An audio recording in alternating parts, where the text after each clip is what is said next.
ছিল হলো বামের বৃন্দাবন হরে রামের নদিয়া ছিল হলো বাঁধের বৃন্দাবন রামের নদিয়া ছিল হলো বাঁধের বৃন্দাবন হরে রামের নদিয়া ছিল হলো বাঁধের বৃন্দাবন প্রেমানন্দে হরি হরি বলে বন্ধ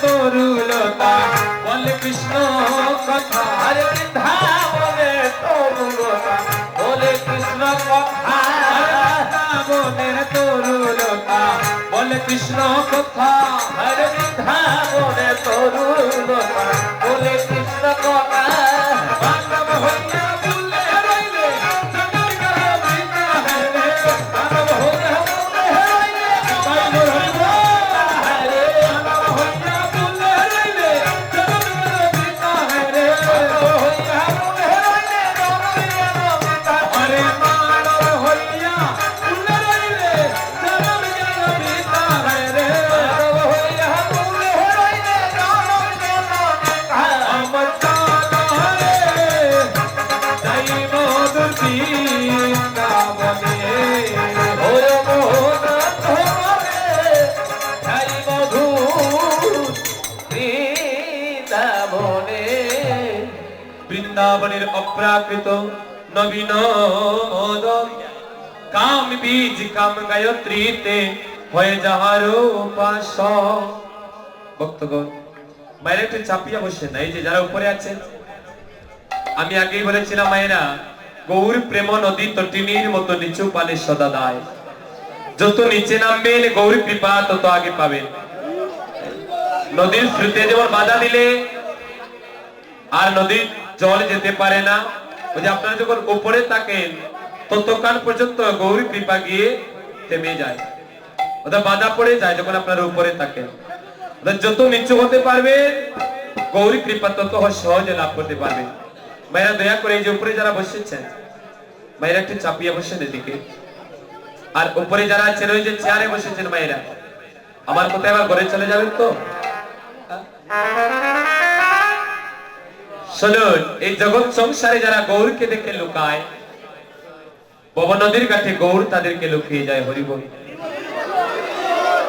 আজ আপনি ভগবানের কাছ থেকে যত দূরে থাকবেন ভব নদীর ঘাটে ভগবান আপনার কাছ থেকে তত দূরে থাকবে আর আজ আপনি যত নিকটে আসতে পারবেন ভগবানের ভব নদীর ঘাটে ভগবান তত নিকটে আসবে আপনার ভগবান বললে ভক্ত যদি আমার জন্য কাঁদে আমি আমার ভক্তের জন্য কাঁদি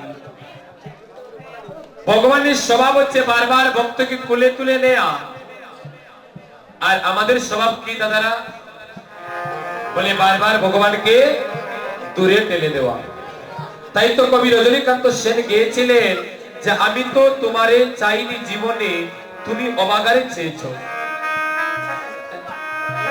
আমি তোমারে কোনোদিন চাইনি কিন্তু তুমি তো অবাগারে চেয়েছো আমি না ডাকিতে এই হৃদয়ে বাজারে তুমি এসে ধরা দিয়েছো শুধু তাই নয় আমার স্বভাব হচ্ছে বারবার তোমার কাছ থেকে দূরে থাকা আর তোমার স্বভাব বারবার আদর করে আমাকে কোলে টেনে নেওয়া তুমি আমাকে এত ভালোবাসা এত আদর দিয়েছো কিন্তু তার বিনিময়ে বলে কত আদরের বিনিময়ে সকা চির অবহেলা পেয়েছো রজনীকান্ত সেন বলছে কত আদরের বিনিময়ে সকা চির অবহেলা পেয়েছো আমি দূরে যেতে দুহাত বাড়িয়ে তুমি টেনে কোলে তুলে নিয়েছো তুমি বারবার আমাকে আদর করছো ভালোবাসছো কিন্তু আমি তোমাকে বারবার অবহেলা করছি অবহেলা করি না বাবা কীর্তনে আসলে দেখবেন কেউ ঠাকুর ঘরের পিছনে দাঁড়ায় কেউ চেয়ারে বসে কেউ ঘরে ঘুমিয়ে ঘুমিয়ে কীর্তন শোনে এটা অবহেলা না তাহলে তুমি আজ কৃপা করে আমার বাড়িতে এসেছো কিন্তু আমি কতটুকু অবহেলা করছি তোমাকে যে আমি ঘর হতে একবার বাহির হতে পারি না। ঠিক না বাবা? দেখবেন কোন গ্রামে হরিনাম সংকীর্তনের আয়োজন হলো, মহাপ্রভু আপনার গ্রামে এলেন, সার্বজনীন কীর্তনে ভক্তরা যার যার বাড়িতে বসে আছে, আর ভগবান কিন্তু আপনার গ্রামে এসেছে। তাহলে কত আদরের বিনিময়ে সখা চির অবহেলা পেয়েছ। তুমি আমাকে কত স্নেহ করছো, কত ভালোবাসছো। তুমি কাঙাল জেলে আমার বাড়িতে এসেছো, কিন্তু আমি বাড়িতে ঘরে তাকিয়া একবার তোমার কাছে আসতে পারি না, একবার তোমার নাম করতে পারি না। তো যারা যারা দূরে দাঁড়িয়ে আছেন, আমি অনুরোধ করবো, আজ আপনারা ভগবানের যত নিকটে আসতে পারবেন, ভবনদীর ঘাটে ভগবান আপনার নিকটে ততটুকু যাবে। হরি বল। ভগবানের জন্য যারা একদিন কাঁদে, ভগবান অনন্ত কাল তাদের জন্য কাঁদে। ভগবানের কাছে যাবার জন্য যারা এক পা এগিয়ে যায়, ভগবান বলেন আমি ওই ভক্তের কাছে যাবার জন্য 10 পা এগিয়ে যাই। সাধনা ছাড়া তো করুণা পাওয়া যায় না, কিন্তু আপনার তুচ্ছ সাধনা ভগবানের অপার করুণা মিলিয়ে দেবে। যাই হোক, আমরা এবার অপ্রাকৃত মধুর শ্রীধাম বৃন্দাবনে প্রবেশ করলাম। মধুময় শ্রীধামে বৃন্দাবনে, বৃন্দাবনে শ্রীধাম সুধামে ব্রজ রাখা, তারা বাই কানাইকে সঙ্গে নিয়ে পেলি অবসান কালে যমুনা পুলিলে কদম্ব কাননে খেলায় মত্ত। ভগবান খেলা করছে। এই উত্তরগুষ্ঠ লীলাটা মায়েদের কাছে অতি প্রিয় লীলা। কেন জানে? যারা মা হয়েছেন তারা বুঝতে পারে সন্তানের প্রতি মায়ের ভালোবাসা কেমন, মাতৃত্বের যন্ত্রণা কেমন, মাবিনী আর কেউ জানে না। তো মায়ের একটু লক্ষ্য করেন আপনারা, কোন ছোট্ট বাচ্চা, কোন ছোট শিশু দেখবেন 2-1 দিন পরে পরে মায়ের কাছে আবদার করে, মা ও মা একবার চলো না মামার বাড়িতে যাই। বাবা ঘুমাবেন না, রাধে রাধে। সন্ধ্যার সময় যদি ঘুমিয়ে যান বা রাত 12টা হলে তো একেবারে। তাহলে ছোট্ট শিশু মায়ের কাছে বারে বারে আবদার করে, মা একবার মামার বাড়িতে বেড়াতে যাব। কিন্তু মায়ের সময় হয় না, মামার বাড়িতে বেড়াতেও যাওয়া হয় না। আচ্ছা দেখবে, এত অনুরাগ যে মামার বাড়িতে যাওয়ার জন্য আপনার আমার সবার ছিল বাবা ছোটবেলায়। মামার বাড়িতে যেতে সবারই কিন্তু অন্যরকমের একটা অনুভূতি ছিল। আচ্ছা বাবা, মামার বাড়িতে যেতে অনুরাগ আপনার, কিন্তু দেখা গেল কোন ছোট্ট শিশু তার স্কুল বন্ধ হয়েছে, মামার বাড়িতে গিয়েছে। কিন্তু মামার বাড়িতে যখন গেল 1 বছর 2 বছর যাবত মায়ের কাছে আবদার করছিল, মা কখন মামার বাড়িতে বেড়াতে যাব। আজ যখন গেল, সকালবেলা গিয়েছে, সন্ধ্যা হওয়ার আগে বাড়ির কথা মনে হয়ে গিয়েছে। মামার বাড়ির আদর যেন আর ভালো লাগে না, কাঁদতেছে। কেউ কোন রকমের সান্ত্বনা দিতে পারছে না, আমি আমার বাড়িতে চলে যাব। আচ্ছা মা, এই 1 বছর 2 বছর যে ছোট্ট শিশু মামার বাড়িতে যাওয়ার জন্য কাঁদত, আজ যখন মামার বাড়িতে গেল, সকালবেলা গেল, বিকাল আসতেই সে কাঁদছে কেন? কারণটা কি? বলে মামার বাড়িতে গিয়েছে ঠিক, কিন্তু মা তার সঙ্গে নাই। ছোট্ট বাচ্চা তো, মাকে ছাড়া যখন মামার বাড়িতে বেড়াতে গেল, মামার বাড়ির আদর কি আর ভালো লাগে? মা যদি সঙ্গে না থাকে তাহলে মামার বাড়ির আদরও আর ভালো লাগে না। তাহলে ভগবান ছোট্ট, মাত্র 5 থেকে 6 বছর বয়স, মাকে ছেড়ে গোচারণে এসেছেন। সারা দিনই যখন চলে গেল, যখনই গোবিন্দ লক্ষ্য করলে যে সূর্য পূর্ব দিগন্তে উদিত হয়েছিল, সেই সূর্য এবার পশ্চিম দিকে ঢলে যাচ্ছে। দৃশ্যটা দর্শন করে গোবিন্দ সকাগণ সঙ্গ 400 নন্দন চলত হীনাগর রাজ। কোথায় গেলে? বলে যমুনার তীরে। যমুনার তীরে বসে গোবিন্দ একাকিনী আজ পুকারি পুকারি কাঁদিতেছে। কেন কাঁদে কেউ বুঝতে পারছে না। গোবিন্দের অনুজ সখা শ্রীরাম আজ কানাইয়ার কাছে গিয়েছে। কানাই, আরে ভাইয়া ভাইয়া, সারাদিন কত আনন্দ করে তুই আমাদের সঙ্গে খেলা করলি, কিন্তু যখন বিবাহ অবসান তুই কাঁদছিস কেন? কি হয়েছে তোর? গোবিন্দ কোনো কথা বলে না। একানা কোন রাগাত তোকে কোনো কঠোর কথা বলেছে? বলে না। তাহলে কোনো দেনু তোকে আঘাত করেছে? বলে তাও না। তাহলে কাঁদছিস কেন? তোর কি হয়েছে? কানাই রে, তোর নয়নে যদি আমরা জল দেখি আমরা কি ধৈর্য ধরে থাকতে পারি? কানাই, তুই যে আমাদের জীবনে কানাই, বল না কানাই তোর কি হয়েছে? শ্রীরামের কথা শোনা মাত্র আজ শ্রীরামের কণ্ঠ জড়িয়ে ধরে আজ গোবিন্দ নয়নের জলে ছেড়ে দিয়ে বলছি, শ্রীরামে রে, শোনো রে শ্রীরাম, পরাণের বায়া, শোনো রে শ্রীধাম, পরাণের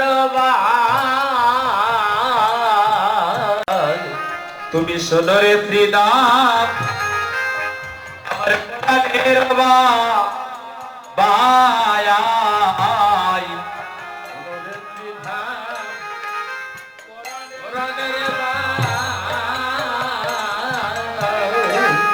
তুমি আমার অনুজ অনুজ সখা, তুমি আমার অনুজ সখা, তুমি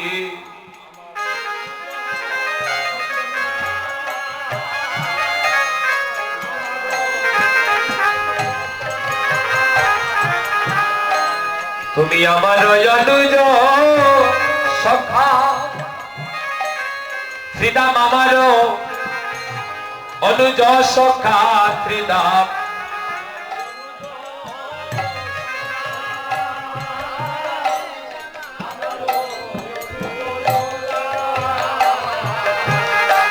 আরে রবি অস্ত গেল আমার মনেতে পড়িল,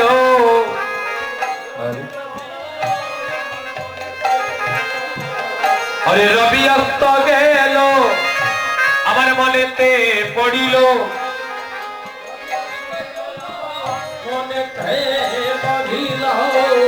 আমার মায়ের কথারে শ্রীরাম, আমার মায়ের কথা,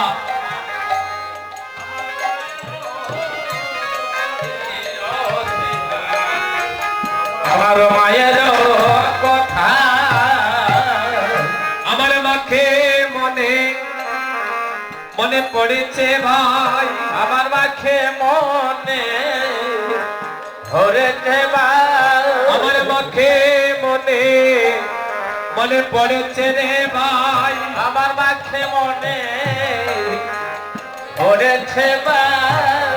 ওই ও শ্রীরামে ভাই, এবার চলো ঘরে যাই, দুঃখিনী মাকে মনে পড়েছে ভাই। ওরে ও শ্রীরাম ভাই, চলো ঘরে যাই, আমার মাকে মনে পড়েছে ভাই। শ্রীরাম রে শ্রীরাম, মায়ের মতো আপন, ও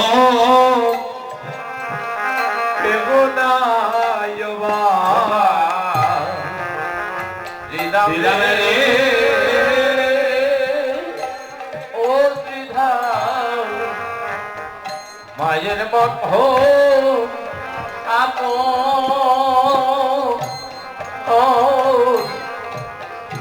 আপন কেহ না ভাই। শ্রীরাম রে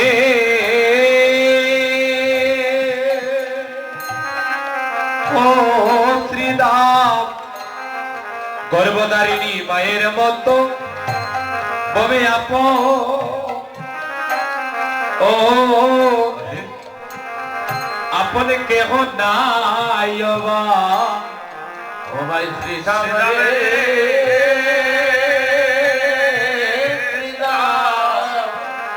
মায়ের মতো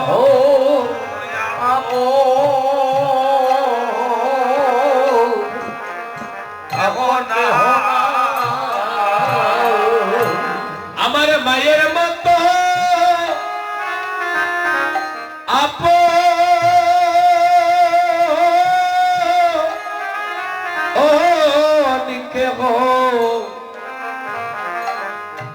রে ও শ্রীরাম ভাই মায়ের মতো আপন ও আপন কেহ নাই আমার মায়ের মতো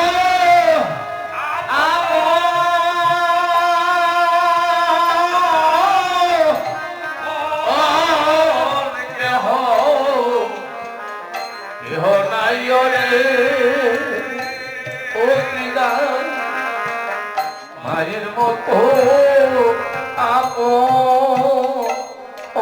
এই জগতে আমরা কতজনের ভালোবাসা পেয়েছি বাবারা স্ত্রীর ভালোবাসা পেলেন পুত্র কন্যার ভালোবাসা পেলেন বন্ধু বান্ধবের ভালোবাসা পেলেন কোন একদিন গভীর রাতে যদি এই ভালোবাসাগুলো বিচার করে যে জগতে তো কতজনের ভালোবাসা পেয়েছি কিন্তু কে আমাকে নিঃস্বার্থ ভালোবাসা দিল দেখবেন এই জগতে আপনাকে যারা ভালোবেসেছে প্রত্যেকের ভালোবাসার পিছনে স্বার্থ ছিল তবে স্বার্থ ছাড়া একমাত্র আপনার গর্ভধারিণী ভাই আপনাকে ভালোবেসেছে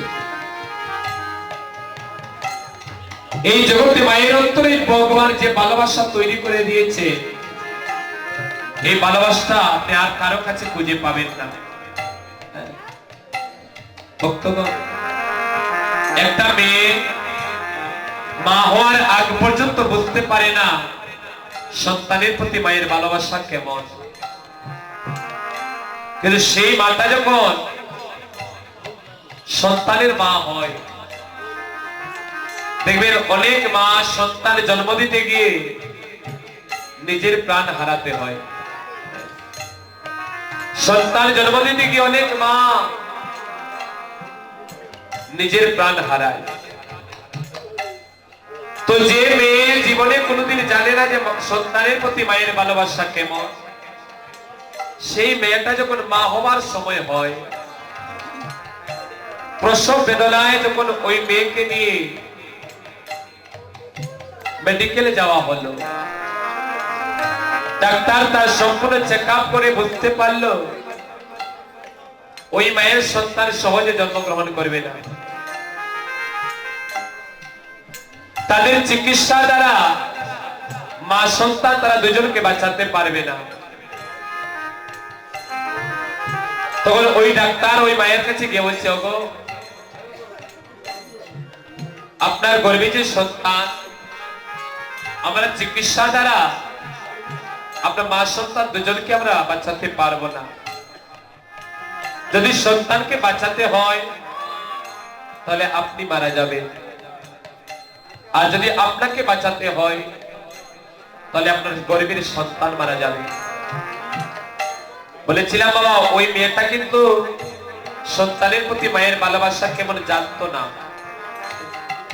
কিন্তু দেখুন যখনই তার সন্তান জন্ম দেওয়ার সময় হলো ডাক্তার যখন তাকে এই কথা বলল যে আপনাকে যদি বাঁচাতে হয় তাহলে আপনার সন্তান মারা যাবে আর যদি আপনার সন্তানকে বাঁচাতে হয় তাহলে আপনি মরে যাবেন এবার বলেন তো আমাদের চিকিৎসা দ্বারা আমরা আপনাকে বাঁচাবো না আপনার সন্তানকে বাঁচাবো এই জগতে যারা মা হয়েছেন গো এই কঠিন প্রশ্নের উত্তরটা আপনি কি দেবেন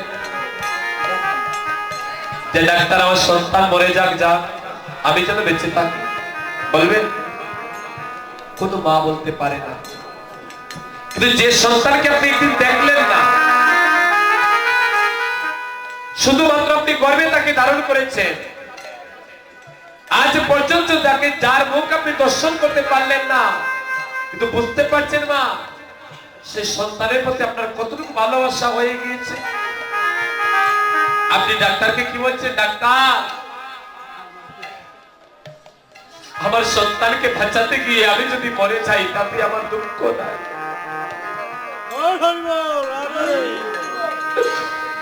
আমার সন্তানকে বাঁচাতে গিয়ে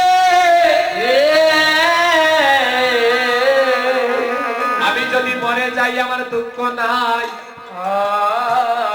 কিন্তু তোমার কাছে এই নিবেদন, আমার সন্তানের যেন কিছু না হয়। আর একটা কথা দাও ডাক্তার, আমি মৃত্যুর আগে একটা বার যেন আমার সন্তানের মুখটা আমি দর্শন করতে পারি। ওই সন্তানের মুখ থেকে যদি আমি মরে যাই, আমার কোনো দুঃখ থাকবে না। কতটুকু ভালোবাসা থাকলে এই কথা বলা যায় বাবা? আচ্ছা, কয়জন বাবা বলতে পারবে যে আমার স্ত্রী মরে যাক, আমার সন্তানটা বেঁচে থাক? বাবার অন্তরে কিন্তু সেই ভালোবাসা ভগবান দেয়। অনেক পিতা আছে বলবে কি, বলে আমার সন্তান মরে যাক তাতে দুঃখ নাই, আমার স্ত্রী যেন বেঁচে থাকে। অনেক পিতাই এর কথা বলে দিল, কিন্তু কোনো গর্ভধারিণী মা বলতে পারবে না। তাহলে এই জগতে যদি কেউ আমাকে নিঃস্বার্থ ভালোবাসা দিয়ে থাকে, সে হচ্ছে আমার গর্ভধারিণী মা। এই জগতে মা সন্তানকে লালন পালন করে, কিন্তু তার বিনিময়ে মা সন্তানের কাছে কিছু চায় না বাবা। যে আমার সন্তান ডাক্তার হবে, ইঞ্জিনিয়ার হবে, টাকা পয়সা রুজি করবে, আমাকে ভালো খাওয়াবে, ভালো পড়াবে, সেই আশাতে মা বাবা সন্তানকে লালন পালন করে? বলে না। তাহলে মা বাবা সন্তানের কাছে কি চায়? বলে মা চায়, ভগবান যতদিন এই জগতে আমি থাকবো, ততদিনই যেন আমার সন্তানের মুখে আমি মা ডাকটা শুনতে পারি। পিতা চায় ভগবান যতদিন এই জগতে আমি থাকবো, ততদিন যেন আমার সন্তানের মুখে বাবা ডাকটা আমি শুনতে পারি। এর চেয়ে বেশি কোনো মা বাবা কিছু চায় না। কিন্তু সেই জায়গাতে মা বাবা আঘাত পায়। দেখবেন মায়েরা, এই জগতে কত কত সন্তান গাড়ি করেছে, বাড়ি করেছে, জীবনকে উন্নত করেছে, কিন্তু একবার মাকে গিয়ে মা বলে ডাকে না। কেমন আছে না বাবা? ডাক্তার ইঞ্জিনিয়ার হয়ে গিয়েছে, কিন্তু লোক সমাজে নিজের বাবার পরিচয় দিতে চায় না, মায়ের পরিচয় দেয় না, মাকে মা বলে ডাকে না, বাবাকে বাবা বলে ডাকে না। কোন সন্তান যদি মাকে মা বলে ডাকে না, এই যে যন্ত্রণা, এই যে জ্বালা।